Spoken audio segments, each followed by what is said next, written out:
എല്ലാവർക്കും നമസ്കാരം. ചെക്കിലേക്ക് എല്ലാവർക്കും സ്വാഗതം. എല്ലാവരും സാധാരണ പൈസ ഉണ്ടാക്കണം അല്ലെങ്കിൽ ഏറ്റവും കൂടുതൽ കാശ് ഉണ്ടാക്കണം എന്നൊക്കെ ഉള്ള രീതിയിൽ സ്റ്റാർട്ട് ചെയ്യുന്നൊരു കാര്യമാണ് ട്രേഡിങ്. ഞാനും അങ്ങനെ തന്നെ ട്രേഡ് ചെയ്യുന്ന ഒരാളാണ്. അധികം വിവരമോ അല്ലെങ്കിൽ അധികം എക്സ്പീരിയൻസോ കാര്യങ്ങളോ അങ്ങനെയായിട്ടൊന്നുമില്ല. എൻ്റെ ഒരു ട്രേഡിങ് വിവരത്തിനനുസരിച്ച് പോകുന്നൊരു ആളാണ്. ബാങ്ക് നിഫ്റ്റി ചാർട്ടിൽ ഇന്ന് ഉണ്ടാക്കിയ ഒരു പൈസയാണ് പൊസിഷൻസിൽ കാണുന്നത്, 480 രൂപ. ഇതിൻ്റെ ഇനീഷ്യൽ എമൗണ്ട് എന്ന് പറയുന്നത് 18,000 രൂപ, 20,000 രൂപയോളം ഇട്ടിട്ട് 18,000 വെച്ചിട്ട് സ്റ്റാർട്ട് ചെയ്തതാണ്. അപ്പം 420 രൂപ കിട്ടിയിട്ടുണ്ട്. അതിൽ നോക്കുമ്പോൾ ഓർഡേഴ്സ് നോക്കുമ്പോഴേക്കും വാങ്ങിച്ചത് 510 രൂപയ്ക്കും വിറ്റത് 526 രൂപയ്ക്കും. എങ്ങനെ ചെയ്തെന്നുള്ളത് വളരെ സിമ്പിളായി പറയാം. ബാങ്ക് നിഫ്റ്റി ചാർട്ട് എടുക്കുക. ബാങ്ക് നിഫ്റ്റി ചാർട്ടിൻ്റെ അകത്ത് കയറിയതിന് ശേഷം നമുക്ക് ഇനീഷ്യൽ പോയിൻറ്റ് ഇന്നത്തെ ദിവസം നോക്കിയാൽ ബാങ്ക് നിഫ്റ്റി ഒന്ന് പൊങ്ങിയിട്ട് വീണ്ടും താഴ്ന്നതായിട്ടാണ് കാണുന്നത്. ബാങ്ക് നിഫ്റ്റി ചാർട്ടിൽ ഈ ഒരു പൊസിഷൻ നോക്കിക്കഴിഞ്ഞാൽ ഏറ്റവും ഹയസ്റ്റ് പോയിന്റിൽ എത്തിയതിന് ശേഷമാണ് താഴെ പോയിട്ടുള്ളത്. അപ്പം ഈ ഒരു പോയിന്റ് എത്തിയതിന് ശേഷം മാർക്കറ്റ് ഇവിടെ നിന്ന് മേളിലോട്ട് പൊങ്ങിയിട്ടില്ല. നമ്മളെല്ലാത്തിലും റെസിസ്റ്റൻസ് സപ്പോർട്ട് എന്നൊക്കെ പറയുന്ന സാധനങ്ങൾ പോലെ തന്നെ അധികം ട്രേഡിംഗ് വാക്കുകൾ ഉപയോഗിച്ചിട്ടുള്ള ഒരു ട്രേഡിങ്ങിലല്ല ഞാൻ നിൽക്കുന്നത്. ഇതിപ്പം ഈ ഒരു ഭാഗത്തിൽ നമുക്ക് കാണാം, ഇതിൻ്റെ മേളിലേക്ക് പിന്നെ മാർക്കറ്റ് അധികം പോയിട്ടില്ല. ആൾക്കാരധികം വാങ്ങാനും സമ്മതിക്കുന്നില്ല, അവിടെ നിന്ന് തന്നെ താഴെ വിൽക്കാനും നോക്കുന്നുണ്ട്.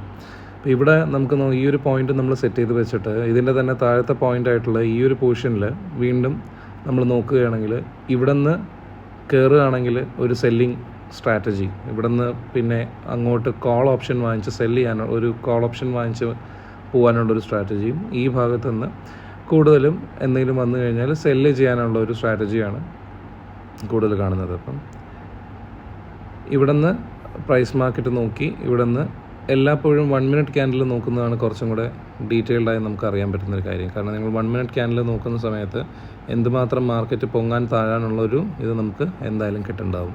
അപ്പോൾ ഈ ഒരു പോർഷൻ വരെ മാർക്കറ്റ് നോക്കിയപ്പോഴേക്കും വളരെ ചെറുതായി പൊങ്ങുകയും താഴുകയും ചെയ്തിട്ട് നമുക്ക് ഈ ഒരു പോർഷൻ, ഇത്രയും പോർഷനിൽ മാർക്കറ്റ് താഴേക്ക് വരുന്നത്, ഇപ്പോൾ ഞാൻ വരച്ച ഈ ഒരു പോർഷനിൽ മാർക്കറ്റ് താഴെ വരുന്നതായിട്ട് നോക്കുന്നതിൽ ഏറ്റവും ഇമ്പോർട്ടൻ്റായി മനസ്സിലാക്കേണ്ട ഒരു കാര്യം എന്ന് പറയുന്നത് ഇവിടെയാണ് ട്രാപ്പ് വരുന്നത്. നിങ്ങൾ ഈ കാണുന്ന ചുമപ്പും ബ്ലൂവും വരയുടെ ഇടയ്ക്ക് ഇരിക്കുന്നത് മാർക്കറ്റ് ട്രാപ്പിംഗ് ആണ്. എന്ന് വെച്ചാൽ ഒന്ന് താഴേക്ക് പോയിട്ട് 60,272 വരെ എത്തിച്ചപ്പോൾ ഒരുപാട് ആൾക്കാർ അവിടെ ഇത് വാങ്ങാൻ നോക്കും, കോൾ വാങ്ങിക്കാൻ നോക്കും. അതാണ് നിങ്ങൾ ഇവിടെ കാണുന്നത്. ഒരുപാട് ആൾക്കാർ ഈ ഒരു സ്ഥലത്ത് നിന്ന് കോൾ വാങ്ങിക്കാനുള്ള ഒരു ശ്രമം നടത്തും. അപ്പോൾ ഈ ഒരു കോൾ വാങ്ങിക്കുന്ന എല്ലാവരും ഇവിടെ മാർക്കറ്റ് ട്രാപ്ഡ് ആവുകയാണ്. ഈ ട്രാപ്മെൻറ്റ് കഴിഞ്ഞതിന് ശേഷമായിരിക്കും ശരിക്കുള്ള മാർക്കറ്റ് വീഴുന്നത്. അപ്പോൾ ഈ ഒരു ട്രാപ്പിലാണ് ഒത്തിരി പേർക്ക് കാശ് പോകുന്നത്. അപ്പം ഇവിടെ ശ്രദ്ധിക്കേണ്ട ഒരു കാര്യം, മാർക്കറ്റിനെ ഓടാൻ സമ്മതിക്കുക, മാർക്കറ്റ് മുന്നോട്ട് പോകാൻ ശ്രമിക്കുക.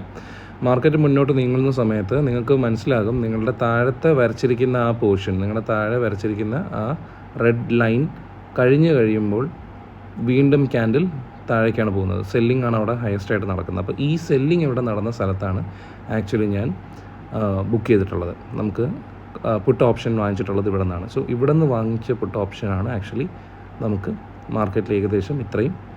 ഇതിൻ്റെ അകത്ത് സ്റ്റോപ്പ് ലോസ് എന്നൊക്കെ പറയുന്ന കാര്യങ്ങളിൽ വലിയ കാര്യമില്ല. നിങ്ങൾ ആദ്യം നോക്കേണ്ടതെന്ന് പറയുന്നത്, നിങ്ങൾക്ക് എന്നും ഗ്രീൻ ക്യാൻഡിൽ തന്നെ നിങ്ങൾ തീരാൻ നോക്കുക. ഗ്രീൻ ക്യാൻഡിൽ തന്നെ എന്നും കിട്ടാൻ ശ്രമിക്കുക. അതാണ് ഇതിൽ ഏറ്റവും ഇമ്പോർട്ടൻ്റ് ആയിട്ടുള്ളൊരു കാര്യം. എത്ര പോയിൻറ്റ്സ് നേടി, ഒരു 5 പോയിൻറ്റിന് മേളിൽ നേടിക്കഴിഞ്ഞാൽ ബ്രോക്കറേജും ഫീസും ബാക്കി കാര്യങ്ങളും ഒഴിച്ച് നിങ്ങൾക്ക് നല്ലൊരു എമൗണ്ട് കിട്ടുന്നുണ്ടാവും. അപ്പോൾ ഈ ഒരു കാര്യം നിങ്ങൾ മനസ്സിലാക്കുക. അതിൻ്റെ അകത്ത് ഏകദേശം ഒരു ദിവസം വെച്ച്, അപ്പോൾ നിങ്ങളിവിടെ നോക്കുകയാണെങ്കിൽ ഏകദേശം ഒരു 16 പോയിൻറ്റ് ജമ്പ് ചെയ്തിട്ടുണ്ട് പുട്ട് വാങ്ങിച്ചതിന് ശേഷം മാത്രം.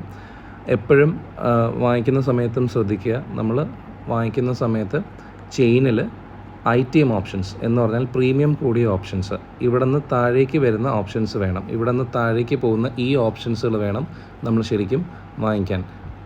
കോളിലാണെങ്കിൽ ഈ പോർഷൻ, ഇതാണ് ITM, ഇൻ ദ മണി എന്ന് പറയുന്നതും, ഇവിടെ ഇൻ ദ മണി എന്ന് പറയുന്ന പുട്ടിൽ ഈ ഭാഗത്തുള്ളതാണ്. അപ്പം ഇവിടെ ഉള്ളത് വാങ്ങിച്ചു കഴിഞ്ഞാൽ DK, നമുക്ക് DK എന്നൊക്കെ പറയുന്ന സാധനത്തിൽ DK നമ്മൾ എത്രത്തോളം കയ്യിൽ വെച്ചിരിക്കുന്നു അത്രത്തോളം കാശ് പോവാതെ നമുക്ക് മെയിൻറ്റെയിൻ ചെയ്യാൻ പറ്റും. അറ്റ് ദ മണിയോ അല്ലെങ്കിൽ ഔട്ട് ഓഫ് ദ മണി നമ്മൾ വാങ്ങിക്കുകയാണെങ്കിൽ ഈ DK വളരെ കൂടി നമ്മുടെ പ്രീമിയമിൻ്റെ പൈസ വളരെ വളരെ വളരെ കുറഞ്ഞുകൊണ്ടിരിക്കും സമയം മുന്നോട്ട് പോകുന്നിടത്തോളം. അപ്പോൾ ഇൻ ദ മണി വാങ്ങിക്കാൻ ശ്രമിക്കുക ഈ ഒരു കാര്യത്തിൽ. അപ്പം ഇതുപോലത്തെ വീഡിയോസും ഇതുപോലത്തെ കാര്യങ്ങളായിട്ട് മുന്നോട്ട് പോകുന്നതായിരിക്കും. ഇത് യാതൊരു വിധത്തിലുള്ള രീതിയിലും എന്നെ കണ്ടുപഠിക്കണം എന്നോ അല്ലെങ്കിൽ എന്നെ ഇതുപോലെ അനുകരിക്കണം എന്നുള്ളതല്ല. ഇതെൻ്റെ മാത്രം ഒരു പേഴ്സണൽ രീതി ഇങ്ങനെയാണെന്നുള്ളത് മനസ്സിലാക്കുക. ഇതിനനുസരിച്ച് ചെയ്യാൻ ആഗ്രഹമുള്ളവർ അവരവരുടെ ഒരു സ്ട്രാറ്റജി അവരവരുടെ രീതിയിൽ ഉണ്ടാക്കി അതിനനുസരിച്ച് മുന്നോട്ട്